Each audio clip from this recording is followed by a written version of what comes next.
So without further ado, let us start the new morning blessing week.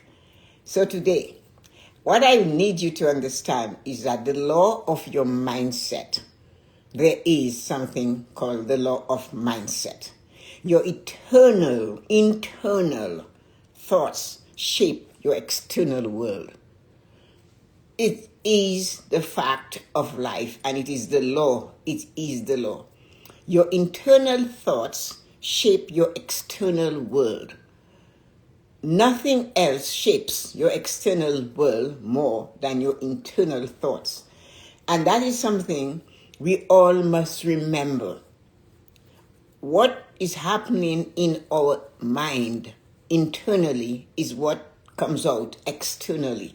And that's why we need to remember that. If your inner world is anxious, the financial decision will be too. If your inner world is anxious, your mental choices will too. Your ability mentally will be the same way. If your inner world is anxious, your mental ability will also make decisions of memory, recollecting, bringing things back. So you have to remember that. If your inner world is anxious, your emotional decisions will be too. There is nothing else except that.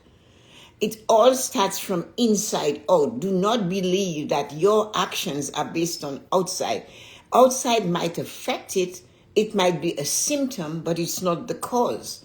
The cause is if your inner world is anxious, your financial, mental, emotional, spiritual decision and physical decisions will be also.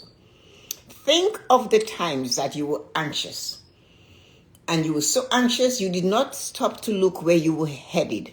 And you walked into a wall. A simple action.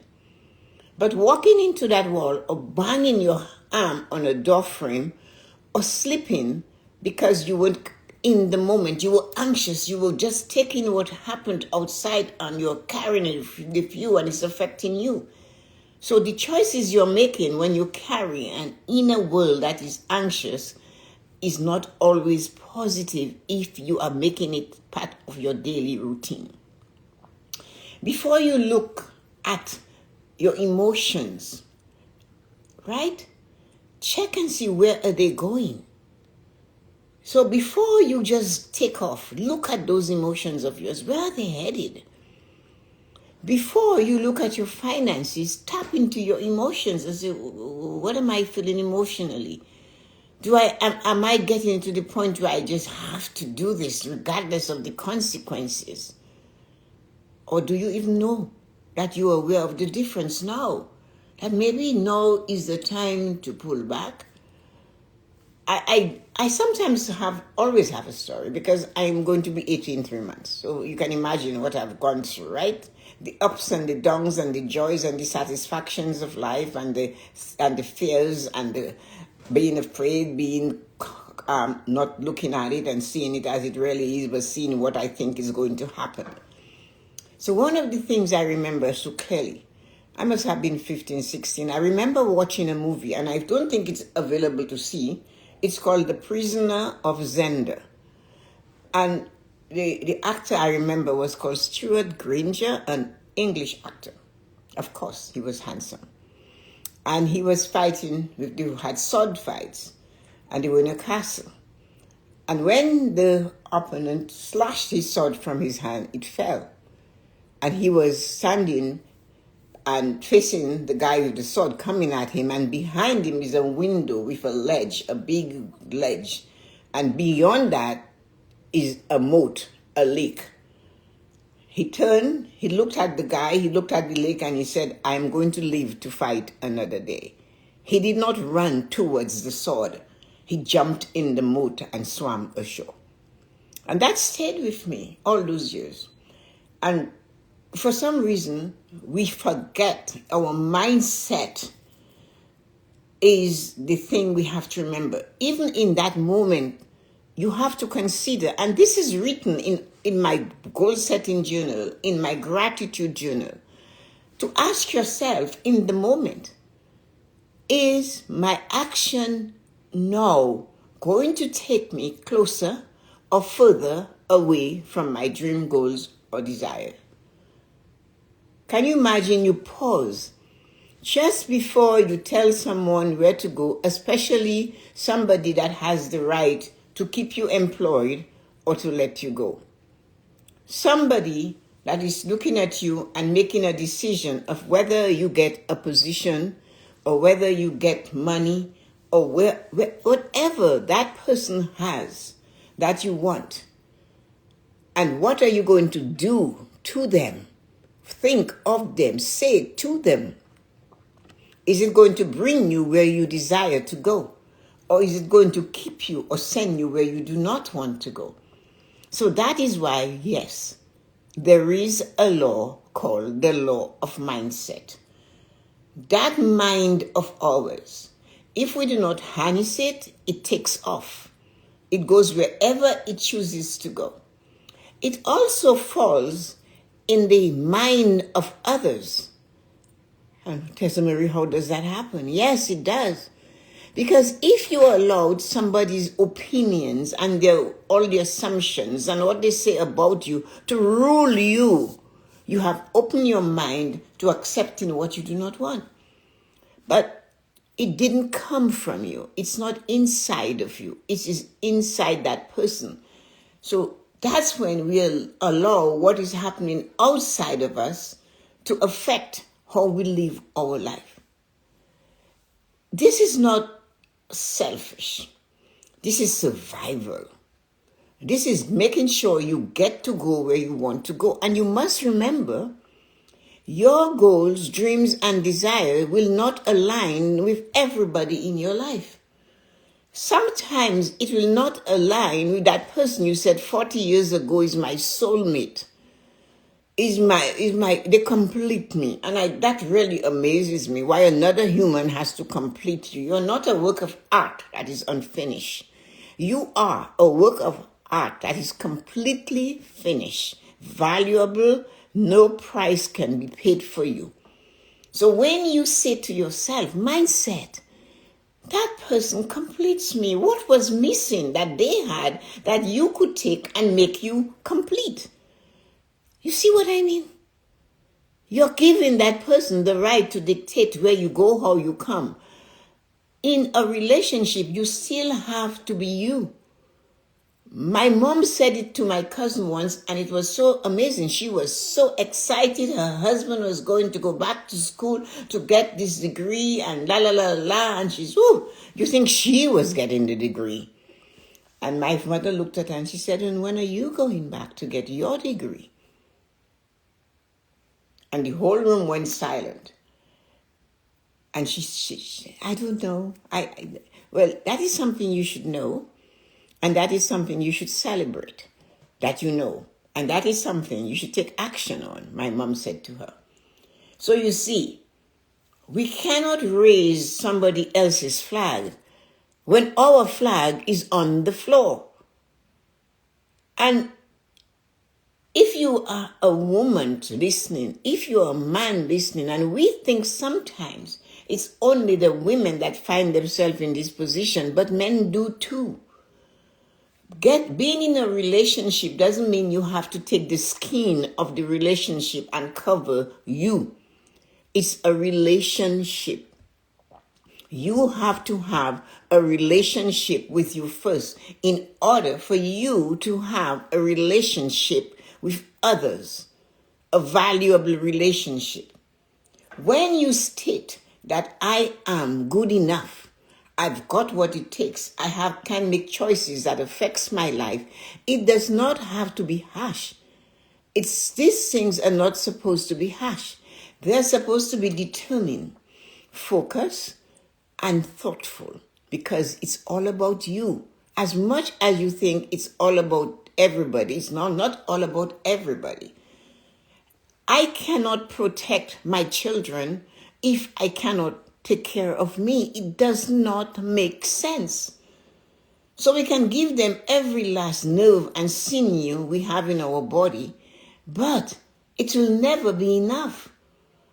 I'll tell you why. They will never feel it. They will not get it. And if you sacrifice to the point of being abused, it just goes on and on and on. And when the time comes that, hey, I'm unable to function now, they're going to say, but you always did that. No.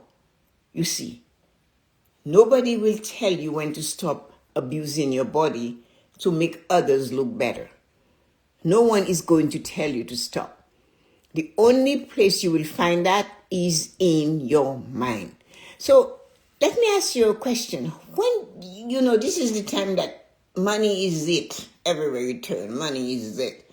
This is the time you could look at your account. How are you feeling emotionally when you go looking at it? Then watch how you're feeling, because your feeling is going to affect the mindset of that. And you have to be careful with that. So, what is the emotional tone of your thoughts most days? Do you know what that is?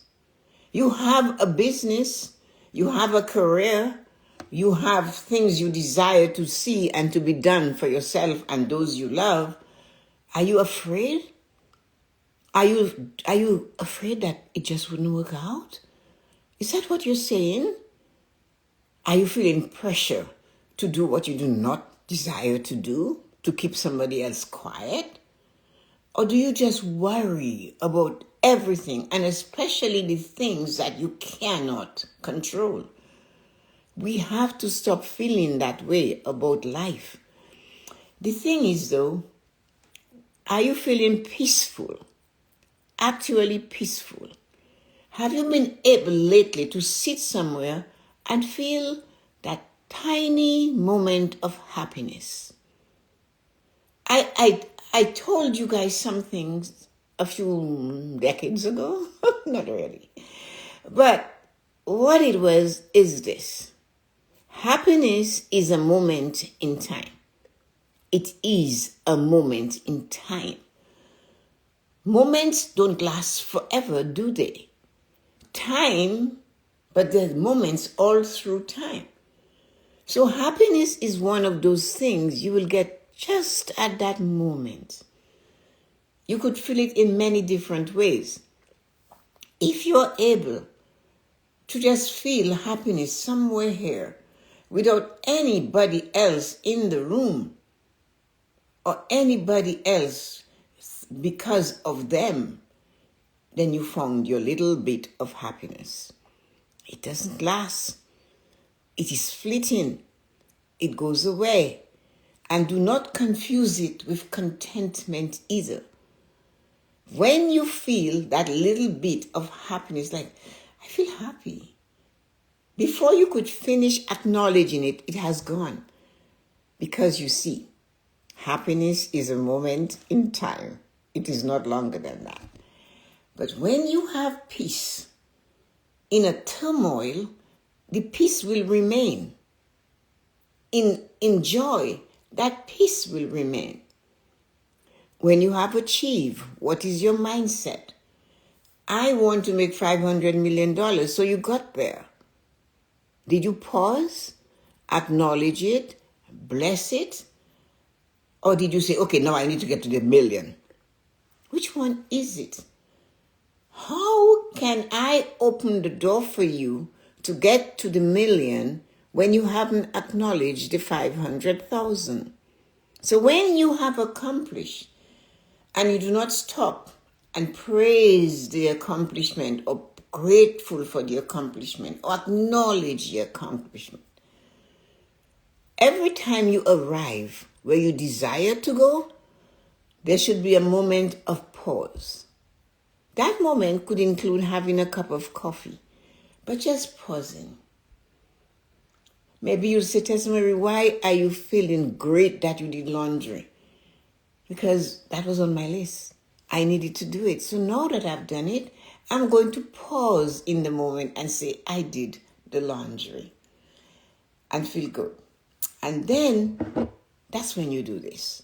You bring your cup to your lips and you breathe into it. Drink some whatever you have, your mug, your glass, whatever.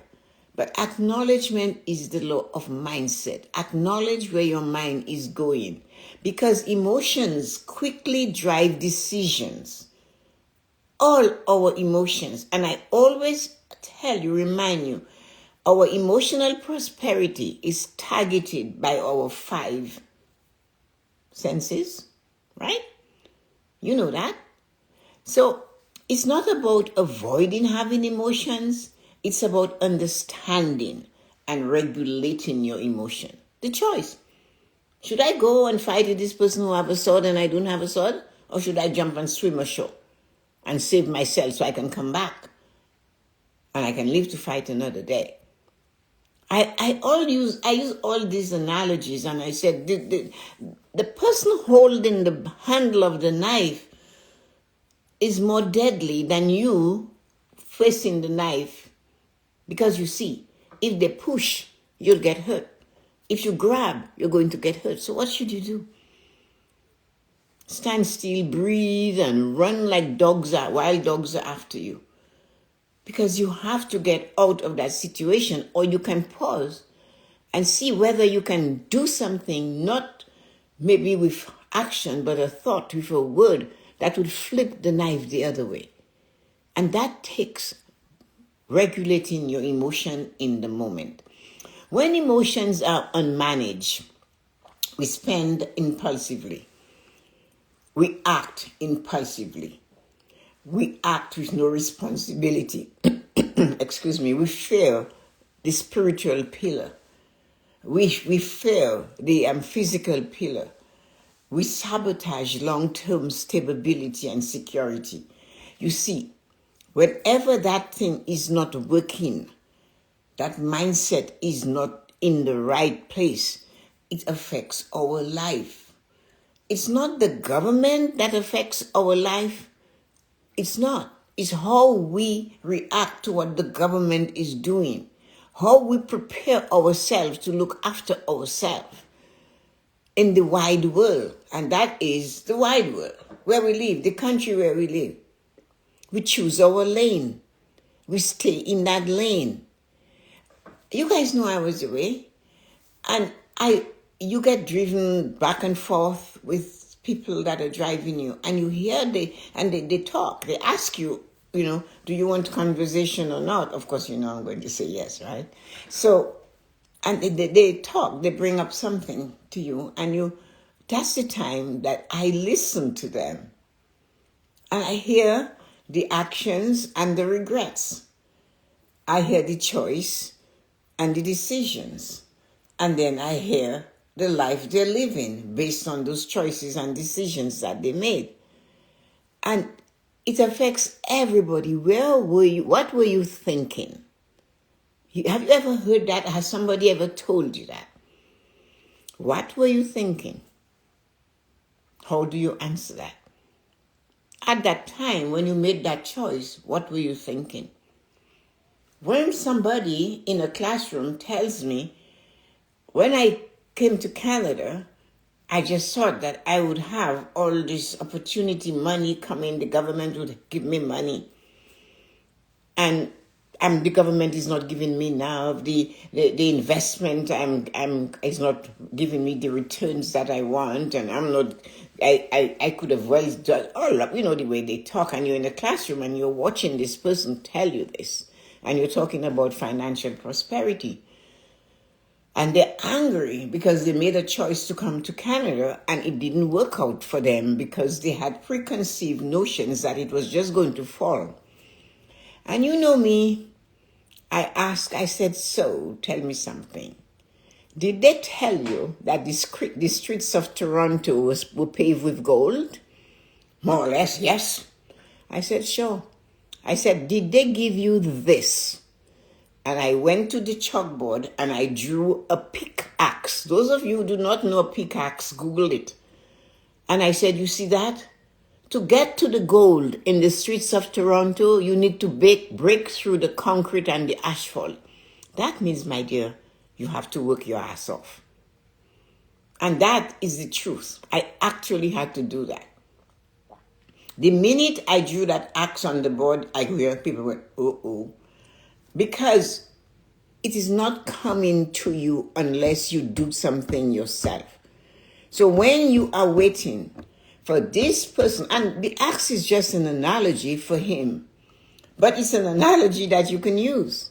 You want to feel joy, and you tell me your husband is not making you happy, or your wife is not bringing you joy. Is that something that comes on a platter?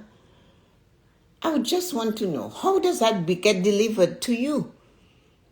Because you already have it. All you have to do is to tap into your happiness and tap into your joy. It's there. It's a mindset.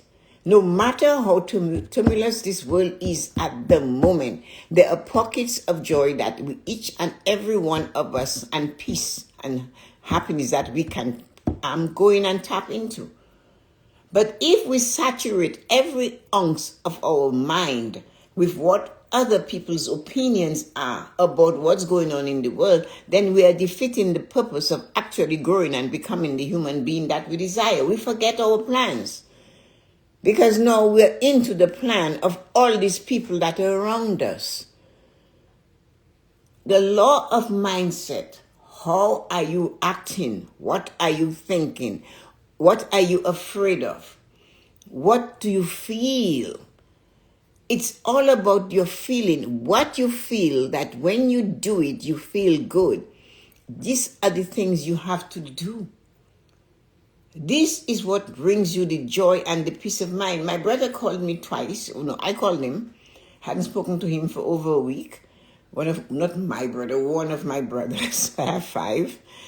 And he's the youngest. So when I called him, he was busy, but he chatted for 20 minutes or so. And then, lo and behold, he called me again.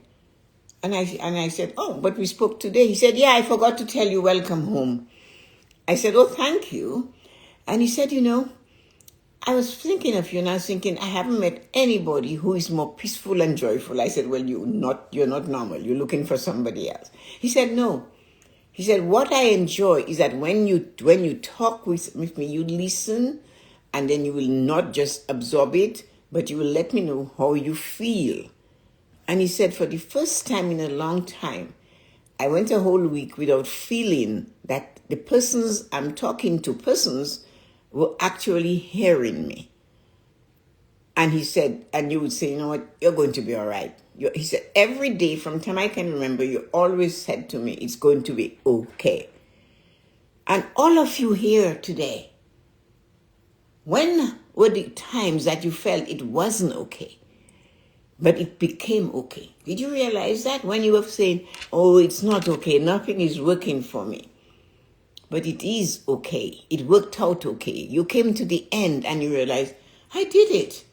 So how do I feel when I think that my body is not acting the way it should be physically? How do I feel when I am doubting that the spirituality inside of me will see me through? How do I feel when I know I am teeter-tottering and really getting into trouble? How do I feel when mentally I am feeling cloudy because I'm tired? I'm just, all of that is weighing on me. And at that time, how do I feel when I think about my money? Do I think I have no money, no food, I'm starving to death, I'll never make it? How do you feel? Because your mindset is going to just charge how you feel. And when you feel, you act on how you feel. And if you're not feeling great, your results won't be. You'll make choices and you'll have to make decisions that will affect you for the rest of your life. Like our speech. Our speech is so important. It's not everything that has to be spoken. It's not everything that happens right in the moment. Sometimes we have to sit down and wait. Just wait, because it is not our time yet. Divine timing hasn't said it's okay. But you know it will happen. And because you know it will happen, that's why you need to plow the field. That's why the farmer will be seeding in a few days. There's snow all over. But once that moves aside, the farmer is going to seed again, because he knows if he does not do it now, there will be no harvest. Are you waiting for harvest to come to you, or are you going to do the work so when it's time to harvest, you can show up and harvest? Or are you going to be those sitting on the same stoop you were last year and watching the world go by and saying, I had an idea. I thought I should. I told my friend. They stole it from me. Look at them now, and here I am. What is that? Who is listening to that? Who is hearing it over and over again? Not me, not the person you're saying it to, but you. So we have to learn to be in control of our mindset. There are little things we can do. When your mind is making you feel like there is no hope for you, shake it off. Just shake your body. Go do a dance. Go in the shower. Scream. Do something to move yourself. You don't have to fight with another human being that you purport is causing you to be in this situation. No. Fight with the being inside that you're not letting loose. Because you're decided the outside beings are more important than the true being that is waiting to be unleashed. You're stifling your productivity. You're choking your success when you let outside situations affect how you wake up this morning. Do you know and have you acknowledged that yes, today is the best day of my life? Because it is. Not yesterday, not the ecstasy of yesterday, not the joy of yesterday, but this one, today, is the best day of your life, no matter how you look at it. It is the best day of your life. If you want it to be, you have to decide it to be. You have to will it to be. And if you are deeply willing it to be, you cannot think of anything negative at the time because you're so into it. This is the year that you're going to pull in 300,000, 500,000, 600,000, whatever you're going to pull in. Then act like you're going to pull it in. It's not there yet. And you have to believe what you're seeking is seeking you. If you can dream it, you can have it. I mean, they told us all kinds of things. So you want it? Go after it. Be satisfied where you are, but keep working. Do not be satisfied to the point where you just sit down and say, well, I am giving up. Giving up on what? If you have breath in you, you cannot give up. Do you realize when people have shortness of breath, they're still gasping for breath? They are not giving up. But because it is choking you right now, that is not the reason to stop and say, well, that's it. What I said at the beginning still holds true. Your internal thoughts shape your external world. What is going on in your head? Ask yourself that question. If your inner world is anxious, your financial decisions will be too. If your inner world is anxious, your spiritual decisions will be too. If your inner world is anxious, your physical decisions will be too. If your inner world is anxious, your mental decisions will be too. And if your inner world is anxious, your emotional decisions will be too. We know that. So before you step to do things, stop and ask yourself, what is going on inside of me? Not inside of your friend down the street or your neighbor across the street or the people you dislike. Do not spend time on them. They have to spend time on themselves, and you have to spend time on yourself. You do not have to be attached to your husband, your wife at the hip, that if they breathe, you breathe. Where they go, you go. Come on. They have their own thing to go, their own track. They have their own lane. You can come together at the end of the lane or in the middle of the lane, but there comes a time you have to match and realize we build this life together, but we can build a life together that is not equal to each other. It's just like that. We cannot make people do what they do not desire to do. Marina said a few things, so let me see what you say when you talk to yourself by Shade Hamster. Great book for Tessa's topic today. Thanks, Marina. Thanks for coming. I see Portugal is getting lots of it. Another book by the same author. Oh, yeah. 365 Days of Positive Talk. That's a good one. Wonderful topic. Yeah, it's the law of mindset, Pavali. We have to understand that our mind is the thing that affects our life, nothing else. So don't say it's their fault. Because this person is doing this, that's why my life is messed up. That is because you allow this person to do this to affect your life. So think about it. That person is doing their thing and you're making it affect your life. Whether it's on the TV, you have the power. You can switch it off and head in the direction you desire to go. So remember one thing, and that one thing is we have to understand that we have a mind, and they say you have a mind of your own. You do have a mind of your own. And that mind is up to you to see. So you're retired or you are working and you are looking at somebody who's retired and you say, I cannot wait to retire. Why can't you just not wait to retire? Wait to retire. Please wait to retire.